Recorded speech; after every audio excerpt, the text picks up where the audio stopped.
Justice Hema commission report നിർബന്ധമായും പൊതുജനങ്ങളിലേക്ക് തുറന്നു കാണിക്കണം. കാരണം അത് പൊതുജനങ്ങളുടെ അവകാശമാണ്.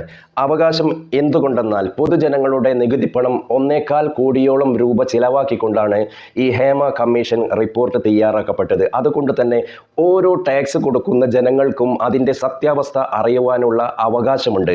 അത് തടഞ്ഞു വെക്കാൻ ഒരു ഗവൺമെൻറ്റിനോ കോടതിക്കോ ഒരു അവകാശമില്ല.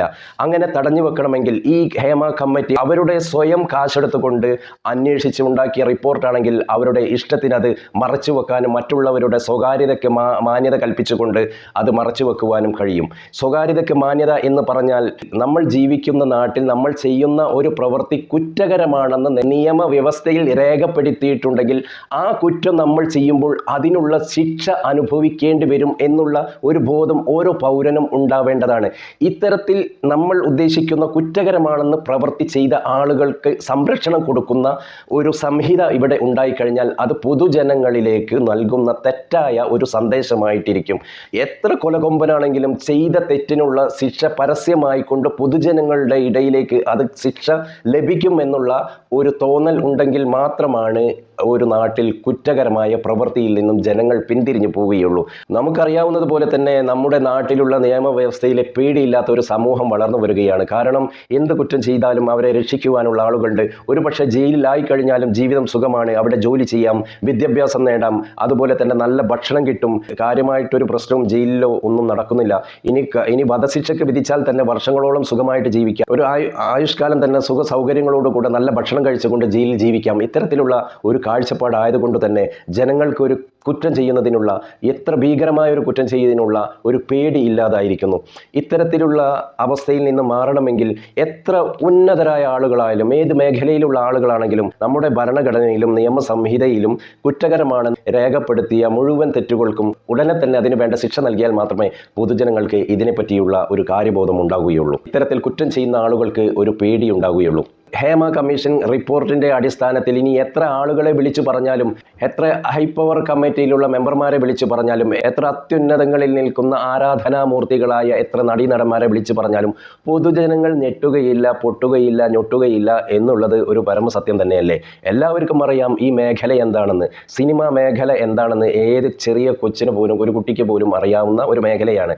പിന്നീട് പൊതുജനങ്ങളിൽപ്പെട്ട ഏറ്റവും താഴേക്കിടയിലുള്ള ആളുകളുടെ ഈ വിയർപ്പിൻ്റെ മണമുള്ള കാശ് കൊണ്ടാണ് ഇവർ ഇത്രത്തോളം സ്റ്റാറുകളും സൂപ്പർ സ്റ്റാറുകളും മെഗാ സ്റ്റാറുകളും അതിനപ്പുറത്തുള്ള സ്റ്റാറുകളുമായിട്ട് സർവ്വസുഖലോലുപരായിക്കൊണ്ട് ഈ ഭൂമിയിൽ ജീവിക്കുന്നത് എന്നുള്ളതാണ് സത്യം. കാരണം ഈ പാവപ്പെട്ട ആളുകൾ തിയേറ്ററിൽ പോയി ഈ സിനിമ കാണണ്ട എന്ന് തീരുമാനിച്ചാൽ തീരാവുന്നതേയുള്ളൂ അവരുടെ ഈ താരപരിവേഷവും താരസിംഹാസനവും സ്റ്റാറുകളും അതിനപ്പുറത്തുള്ള ഗാലക്സികളും എല്ലാം തകർന്ന് തരിപ്പണമാകുക തന്നെ ചെയ്യും. എത്രത്തോളം ഇവർക്കെല്ലാം കാശുണ്ടായിട്ടും വീണ്ടും ഒരു പ്രൊഡക്റ്റിനെ പറ്റി, കാണാത്ത പ്രൊഡക്റ്റിന് പോലും അവർ കയറിക്കൊണ്ട് പരസ്യം പറയുന്നത് കേൾക്കുമ്പോൾ നമുക്ക് സഹതപിക്കുകയല്ലാതെ മറ്റൊരു മാർഗവുമില്ല. ഇത്രത്തോളം കൊതിയന്മാരായിക്കൊണ്ടാണ് മുഖത്തെ ചുളിവുകൾ മാറ്റിക്കൊണ്ട് വിഗ്ഗുകൾ വെച്ചുകൊണ്ടും ഒരുപാട് പരസ്യങ്ങളിൽ അഭിനയിച്ച് വീണ്ടും വീണ്ടും കാശുണ്ടാക്കുന്നത് കാണുമ്പോൾ ഇവരെല്ലാവരും പണത്തിന് വേണ്ടി ആർത്തി കൂടി നടക്കുകയാണ് എന്ന് നമുക്ക് മനസ്സിലാക്കാം. ഈ പൊതുജനങ്ങളെ സംബന്ധിച്ചിടത്തോളം സിനിമാ മേഖലയിലുള്ള പുരാതന സാധനങ്ങളായ നിങ്ങൾ തന്നെ കുറേ ആളുകൾ കൂടി അഭിനയിക്കണമെന്ന് ഒരു താല്പര്യവുമില്ല. കാരണം നിങ്ങളെക്കാൾ എത്രയോ കഴിവുള്ള നല്ല അഭിനയമുള്ള എന്തുമാത്രം ടെലിഫിലിമുകൾ ഈ യൂട്യൂബ് പരതിയാൽ കിട്ടുമെന്ന് അറിയുമോ? എന്തുമാത്രം നല്ല അഭിനയമാണ് അവരെ. നിങ്ങളെ അതെല്ലാം കാണുമ്പോൾ നിങ്ങളെല്ലാം എടുത്ത് വല്ല പൊട്ടക്കിണറിൽ എറിയാൻ തോന്നും. അത്രയ്ക്കും നല്ല അഭിനയമുള്ള എത്രയോ കലാകാരന്മാർ ഇവിടെ പുറത്തുണ്ട്. പക്ഷേ നിങ്ങളാരും അവരെ ഈ മേഖലയിലേക്ക് വളർത്തി കൊണ്ടുവരാൻ നിങ്ങൾ ഒരിക്കലും ശ്രമിക്കുകയില്ല. എത്ര കുതന്ത്രങ്ങൾ നിങ്ങളെ കൊണ്ട് പ്രവർത്തിക്കുവാൻ കഴിയുമോ അതെല്ലാം ചെയ്യും എന്നുള്ളത് പൊതുജനങ്ങൾക്കറിയാം. പക്ഷേ ഇതിനെല്ലാം വളം വെച്ച് കൊടുക്കുന്നത് സമൂഹത്തിൽ ഏറ്റവും താഴേക്കിടയിലുള്ള ആളുകളാണെന്നുള്ളതാണ് പരമസത്യം. മാനസിക പിരിമുറുക്കങ്ങൾ അനുഭവിച്ചിരുന്ന മനുഷ്യർ കുറച്ച് സമയം അതിൽ നിന്നെല്ലാം ഒന്ന് മാറി നിൽക്കാം എന്ന പ്രതീക്ഷയിൽ ഒരു സിനിമയ്ക്ക് പോയിരുന്ന ഒരു കാലഘട്ടമുണ്ടായിരുന്നു. എന്നാൽ കുറേ കാലമായി ഈ ഒരു മേഖല, ഈ ഒരു സിനിമാ മേഖല വർഗീയ കലാപങ്ങൾ ഉണ്ടാക്കുവാനും വളരെ വലിയ കൊലപാതകങ്ങൾ ഉണ്ടാക്കുവാനും വ്യഭിചാരങ്ങൾ ഉണ്ടാക്കുവാനും തട്ടിക്കൊണ്ടുപോകൽ ഉണ്ടാക്കുവാനുമുള്ള ഒരു പ്രചോദനമായിക്കൊണ്ട് ഈ സിനിമാ മേഖല മാറിക്കൊണ്ടിരിക്കുകയാണ്. സിനിമാ താരങ്ങളെ ആരാധിക്കുന്ന ആളുകളുണ്ട്. ഇവരെല്ലാവരും ഈ ഷൂട്ടിംഗ് ലൊക്കേഷനിൽ ഒന്ന് പോയി ഒരു മണിക്കൂർ അവരുടെ ഷൂട്ടിംഗ് ഒന്ന് കാണണം എന്നാണ് ഞാൻ പറയുന്നത്. ഈ ഷൂട്ടിംഗ് കണ്ടു കഴിഞ്ഞാൽ നിങ്ങളുടെ ആരാധനാമൂർത്തികൾ തവിട് പൊടിയാകുന്നത് നിങ്ങൾക്ക് കാണാം. നിങ്ങളുടെ മനസ്സിൽ നിന്ന് വെറും തവിട് പൊടിയായി ചവറ്റ് കൊട്ടയിലേക്ക് നിങ്ങൾ എടുത്ത് വലിച്ചെറിയപ്പെടും. കാരണം അത്രത്തോളം ഡബ്ബിങ്ങും അത്രത്തോളം എഡിറ്റിങ്ങും എല്ലാം ചെയ്തുകൊണ്ടാണ് നിങ്ങൾ മനസ്സിൽ ആരാധിക്കുന്ന ഈ സ്റ്റാറുകൾ അവിടെ അഭിനയിക്കുന്നത്. പ്രത്യേകിച്ചും ശരീരം അനങ്ങിയുള്ള ഷൂട്ടിങ്ങിലും അപകടകരമായ ഷൂട്ടിങ്ങിലും അതുപോലുള്ള സ്റ്റണ്ട് ഷൂട്ടിങ്ങിലും കായിക അഭ്യാസങ്ങൾ സ്ഥിരമായിട്ട് ചെയ്യുന്ന ഒരു ഗ്രൂപ്പ് ഉണ്ട് ഇവർക്ക് വേണ്ടി. ശരീര സാദൃശ്യമുള്ള കുറേ ആളുകളെ സെലക്ട് ചെയ്ത് അവർ നിത്യേന കായിക അഭ്യാസങ്ങളെല്ലാം ചെയ്തുകൊണ്ട് ഇതിനു വേണ്ടി ഇവർക്ക് സപ്പോർട്ടിംഗ് ആർട്ടിസ്റ്റുകളായി ഒരു വിഭാഗം ജീവിക്കുന്നുണ്ട്. എന്നാൽ സൈറ്റിൽ അവർക്ക് വല്ല അപകടം പറ്റിക്കഴിഞ്ഞാൽ ഒരു പട്ടിക്ക് ഏറുകൊണ്ട ഒരു അനുഭവം പോലും ഇല്ലാതെ അവരെ മാറ്റി ഉടനെ തന്നെ അടുത്ത ആളെ വെച്ചിട്ട് അവർ ഷൂട്ടിംഗ് കംപ്ലീറ്റ് ചെയ്യും. അവരെ വേണമെങ്കിൽ വല്ല ഹെൽത്ത് സെൻ്ററിലോ അതുപോലുള്ള ഏതെങ്കിലും ഹോസ്പിറ്റലിലേക്ക് പറഞ്ഞു വിടും. അവർക്ക് എന്ത് മരണം സംഭവിച്ചാൽ അതിനെപ്പറ്റിയൊന്നും ഇവർ ചിന്തിക്കുന്നത് ഇവർക്കെല്ലാം ഇവരുടെ ഫിലിം വിജയിപ്പിക്കണം, അതിലപ്പുറത്തേക്ക് മറ്റൊരു ചിന്താഗതിയുമില്ല. ഒരുപാട് കഥകൾ നമ്മൾ കേൾക്കുന്നുണ്ട്. പല ഭാഗത്തു നിന്നും അപകടങ്ങളിൽ നിന്ന് മരണപ്പെട്ടവർക്ക് വേണ്ട സഹായങ്ങൾ ഇവർ എത്തിച്ചു കൊടുക്കുന്നുണ്ട്. അവരുടെ കുടുംബത്തിനെ പോറ്റാൻ വേണ്ടി മറ്റ് സഹായങ്ങളൊന്നുമില്ല, എന്നാൽ അവരുടെ കുടുംബങ്ങളെല്ലാം വളരെ കഷ്ടപ്പെട്ടാണ് വീണ്ടും ജീവിക്കുന്നത് എന്നുള്ള വാർത്തകളെല്ലാം നമ്മൾ ഒരുപാട് കണ്ടതാണ്. അപ്പോൾ ശരിക്കും ഈ സിനിമയിൽ അഭിനയിക്കുന്ന നടീനടന്മാരെക്കാളും എത്രയോ കഴിവുള്ള ആളുകളാണ് റോഡ് സൈഡിൽ ഈ ട്യൂബ് പൊട്ടിക്കുകയും സൈക്കിൾ ബാലൻസ് ചെയ്യുന്ന ലൈവായി നമ്മുടെ മുന്നിൽ തന്നെ കളിക്കുന്ന കായിക അഭ്യാസങ്ങൾ ചെയ്യുന്ന ഓരോ ആളുകളും. അവരാണ് സൂപ്പർ സ്റ്റാറുകൾ എന്ന് മനസ്സിലാക്കുക. അതുപോലെ തന്നെ സർക്കസിലുള്ള ആളുകൾ, ഇവരെല്ലാം നേച്ചുറലാണ്, അവരെല്ലാമാണ് കഴിവുള്ളവർ. നിങ്ങളിൽ ആരെങ്കിലും താരാരാധന മാനസിക അവസ്ഥയുള്ള ആളുകളാണോ നിങ്ങൾ ഇത്തരത്തിൽ സർക്കസ് കളിക്കുന്നവരെ, റോഡ് സൈഡിൽ ഈ സൈക്കിൾ ബാലൻസ് ട്യൂബ് പൊട്ടിക്കുന്ന ആളുകൾ, ഇത്തരത്തിലുള്ള ആളുകളെ ആരാധിക്കുക. ഒരിക്കലും സിനിമാ നടന്മാരെയോ നടികളെ നിങ്ങൾ ആരാധിക്കരുത്. എല്ലാം ഡൂപ്പാണ്, എല്ലാം മായാവലയമാണ്.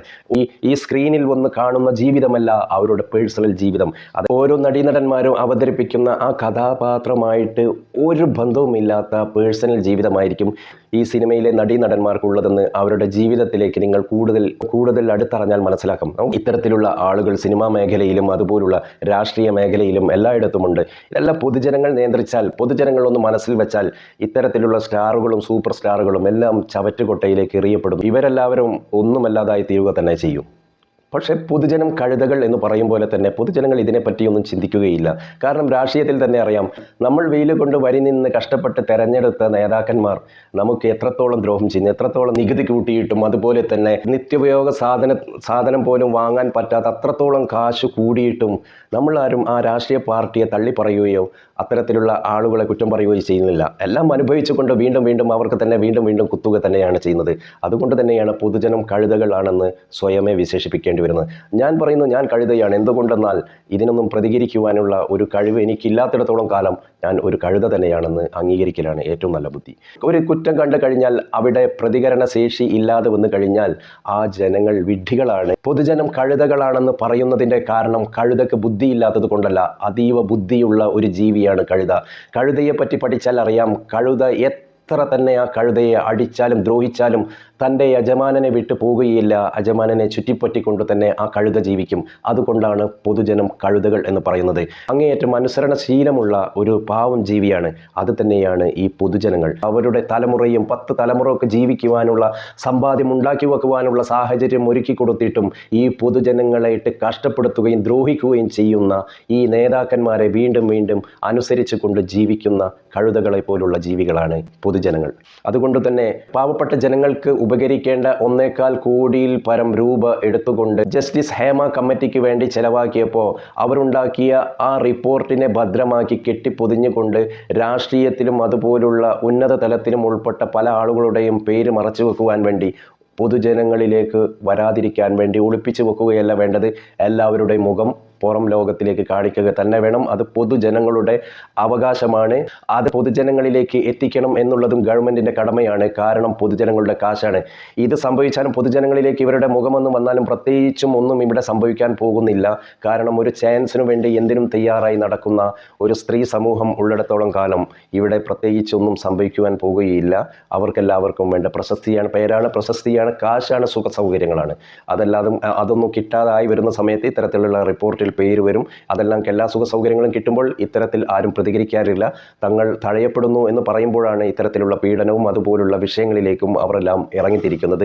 ആയതുകൊണ്ട് തന്നെ ഹേമ കമ്മിറ്റി റിപ്പോർട്ട് തുറന്ന പുസ്തകം പോലെ പൊതുജനങ്ങളിലേക്ക് പ്രസിദ്ധീകരിക്കുക തന്നെ വേണം. ഏതൊരു സംരംഭമാവട്ടെ, ഏതൊരു വ്യവസായമാവട്ടെ, ഒന്നിൽ കൂടുതൽ കമ്പനികൾ എല്ലായിടത്തും പ്രവർത്തിക്കുന്നത് നമുക്ക് കാണാം. എത്രത്തോളം കഴിവുള്ള കലാകാരന്മാർ ഉണ്ടായിട്ടും എന്തുകൊണ്ട് ഒരേ ഒരു കമ്പനി ഈ സിനിമാ മേഖല വാഴുന്നു? എത്രത്തോളം കലാകാരന്മാരുണ്ടായിട്ടും ഇത്തരത്തിലുള്ള മറ്റൊരു കമ്പനി വളർന്നു വരാൻ ഈ മേഖലയിലുള്ളവർ ഒരിക്കലും സമ്മതിക്കുകയില്ല. ഇതാണ് ഒരു മാഫിയയാണ് ഇതിൻ്റെ പിറകിൽ പ്രവർത്തിക്കുന്നത്. എന്തുമാത്രം ഗായകരുണ്ട്, നിശ്ചയിക്കപ്പെട്ട കുറച്ച് ആളുകൾ മാത്രമാണ് ഗാനങ്ങൾ ആലപിക്കുന്നത്. ഈ സിനിമാ മേഖലയിലും നിർമ്മാതാക്കൾ മാറുന്നുണ്ടെങ്കിലും സംവിധായകരും അതുപോലുള്ള അഭിനേതാക്കളും അഭിനേത്രികളും ഇതിൽ പ്രവർത്തിക്കുന്ന ആളുകളും ഈ വിരലിൽ എണ്ണാവുന്ന കുറച്ച് ആളുകളല്ലാതെ പുറത്തുനിന്ന് മറ്റൊരു കമ്പനി ഇതിലേക്ക് പ്രവേശിക്കുവാൻ കഴിയുന്നില്ല. അതിപുരാതന കുറേ ആളുകളും വളരെ തുച്ഛമായി കയറി വരുന്ന ചില പുതുമുഖങ്ങളും അല്ലാതെ എത്ര കാലം കൊണ്ട് ഇവറ്റകളെല്ലാം ഈ പൊതുജനം സഹിക്കുന്നുണ്ട്. എന്തുമാത്രം കഴിവുള്ള ആളുകൾ പുറത്തിരിക്കുന്നുണ്ട്. എന്തുകൊണ്ട് അവരൊന്നും വളർന്നു വന്ന് മറ്റൊരു യൂണിറ്റായിട്ട് ഒന്നോ രണ്ടോ കോമ്പറ്റീഷൻ യൂണിറ്റുകളായിട്ട് സിനിമാ മേഖല അങ്ങ് വികസിക്കട്ടെ, ഒരുപാട് ടാക്സുകളും എല്ലാം ഗവൺമെൻറ്റിന് കിട്ടുമല്ലോ, അങ്ങനെ വരട്ടെ. അതിനൊന്നും എന്തുകൊണ്ട് സമ്മതിക്കുന്നില്ല?